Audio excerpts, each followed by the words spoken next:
Hello guys, welcome to this video. My name is Oscar Kiteke, a political analyst.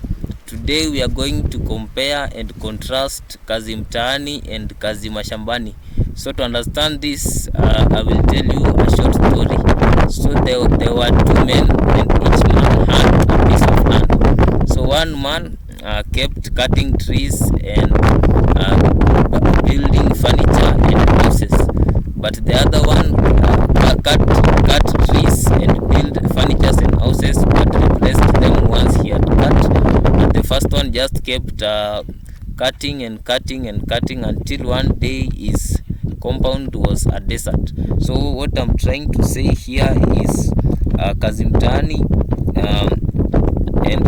and planting of trees. Comparing these two, we get the following results. I think planting trees is more reasonable than what was happening under the kazi mtaani initiative. Why? Because number one, if we plant trees, we are able to benefit ourselves, and also we are able to benefit our environment, and we are also able to maintain a favorable ecological balance. Given the fact that there are extensive human activities, especially in Kenya, such as lumbering, which cause shortages of trees, I believe engaging the youth in planting trees will be very good, because it will implant in them the ethos of environmentalism and also safeguard our future and planet from the hazards of climate change. On the other hand, kazi mtaani is something that maybe it is what I will call a consumer, because once the youths are facilitated, that money just goes like that. So for example, if they were cleaning or maybe doing some cleaning of towns, this thing cannot maybe bring future monetary rewards, but planting trees is much better and it will bring future monetary rewards. So in that vein, I am going to give you some of the best practices that maybe I was informed by my experience in the former kazi mtaani initiative. So I will explain to you good practices and principles that we have to use in order to make planting trees sustainable in the long run and also beneficial to our society. So the first thing we need to know, even as we embark on a mass tree planting exercise, is that planting trees is one part of the process. It's only 30% of the process. We need to have people who will nurture and take care of these trees until they reach a position whereby they cannot be defeated by the vagaries of weather or the appetites of herbivores such as goats and the rest. So another thing that we need to realize is that when we plant trees, we should be very cognizant of the climatic conditions of an area, because an area with drought-like conditions is likely to waste nearly 99% of the effort, because no trees will survive. Most of them will die because of the hot sun and lack of moisture. So we have to be very careful, especially in those regions. If we plant trees, we make sure there are people to watch those trees from the moment of planting until, let's say, 5-6 years, when they can go on growing on their own. I also believe it's important to use dry mulching material, because using green grass to mulch is not good, because this grass may also develop roots there and hinder the tree from growing. So I believe it's important to also realize the best time to water the trees is around noon. Watering trees in the morning is not encouraged. It is very encouraged to water it around noon.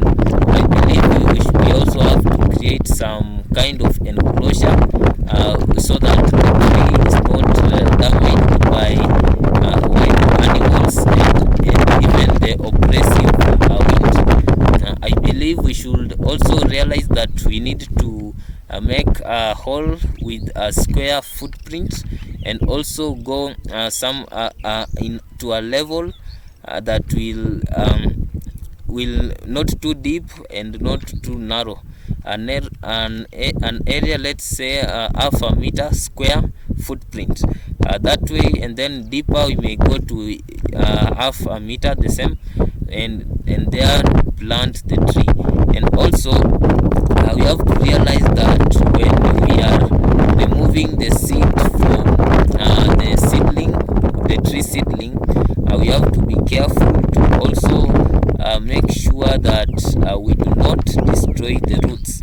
So when planting a tree, it is very important to make sure that the root is not destroyed during the process of transfer. It is also advisable to make sure that we do not leave the polythene bag in the soil, because as we all know, polythene does not allow air to pass, and it may result in the death of a tree, because the tree seedling may not be old enough to take care of itself and penetrate its roots into the soil. So it is very important to have maybe a razor blade, something that can cut and detach the tree and together with the soil from its let me say that paper bag that is used to carry it. Another best practice is that we need to realize that we should also make sure those polythene bags are disposed of well, so that they do not end up polluting the environment. As we all know, polythene is non-biodegradable item, and it may pollute the soil and also the surroundings. So it's very important to make sure that we dispose these polythene bags in a very safe way. And also when you plant trees, I will also remind you to mind your health. Make sure you put on gloves at all times, and also be very careful when handling some tree seedlings, because some tree seedlings, especially those that are meant for thorny, or whose leaves have been reduced to thorns, or those that have thorny leaves, have a tendency to hurt people, especially in the hands. So make sure you are very careful to avoid this damage from occurring. So that is very important. So we have to take care of ourselves, and also take care of what we are doing.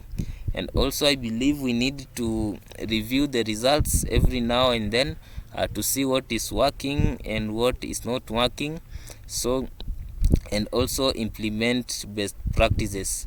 It's important also to avoid overcrowding trees in one place. I think what is used here is 1 meter spacing between one tree seedling and the next, to avoid overcrowding, because overcrowding only means competition, and competition, as we all know, can have fatal consequences such as the death of some trees and some seedlings.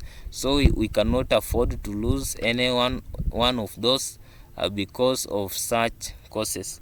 We also have to make sure, especially maybe if we are planting trees in a government facility or a private facility, we have to talk to those people and make sure we remind them of their responsibility in nurturing those trees, because once maybe a program is over or a government is over, things may change. For example, the former Kazi Mtaani initiative is over right now, so most trees that were planted have no one to look after them, and that is how they are dying every day.